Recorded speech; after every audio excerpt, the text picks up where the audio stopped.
অন্ধকারে থাকতে পারি না, বড় ভয়।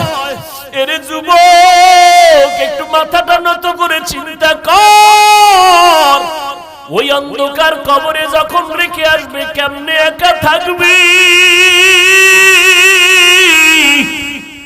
যেই কবরে ডানে বামে মাটি, অন্ধকার, কোনো বিছানাও নাই। ওরে নবীর কথা মিথ্যা মনে করিস না রে যুবক, আল্লাহর কোরআনটাকে মিথ্যা মনে করিও না রে বাবা।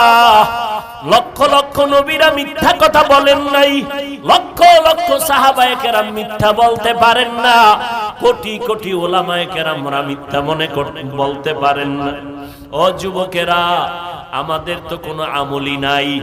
যাদের আমল ভালো, তাকওয়া ভালো, সাহাবায়ে কেরাম এত বেশি আমল করিয়াও কেন তারা জীবনভর কান্না করলেন কবরের ভয়ে?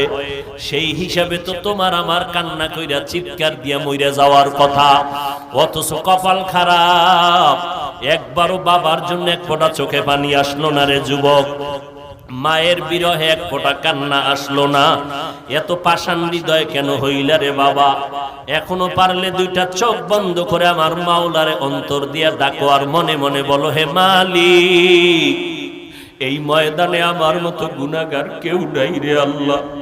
আমার গুনার খবর আমার মা জানে না, ভাই জানে না, ভাই বোনেরা জানে না, আমার স্ত্রী সন্তানেরা জানে না। আমার অন্যায়ের খবর যদি আজকে সিংগাইরের মানুষ জানতো, আমারে বয়ানে একবারও বসার সুযোগ দিত না। ও দয়ার মালিক, আপনি জানেন আমি বড় কত অপরাধী।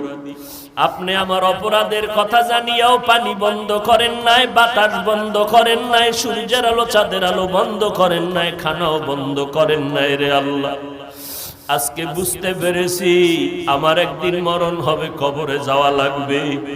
নবী বলেন, ওই কবরে কে ধনী, কে গরিব, কে মাওলানা, কে মুফতি, কে পীর সাহেব, কোনো ভেদাভেদ নাই। সবার জন্য তিনটা প্রশ্ন কবরে রেডি হয়ে যাবে। আমাকেও যেমন তিনটা প্রশ্ন করবে, আপনাদেরও তিনটা করবে।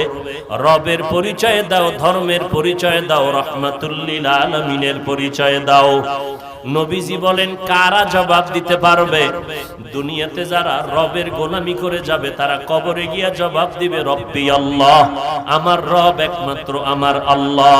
দুনিয়াতে যারা ইসলাম মেনে চলবে তারা কবরে গিয়া জবাব দিবে, দীনিয়াল ইসলাম, আমার ধর্মের নাম ইসলাম। দুনিয়াতে যারা সুন্নতের আমল করে চলবে, ও যুবকেরা, আঙ্গুলের নখগুলো কেমনে রাখবা সেখানেও নবীর সুন্নত যারা মানবে, মাথার চুলগুলো কেমনে রাখবা সেখানেও নবীর সুন্নত যারা মেনে চলবে।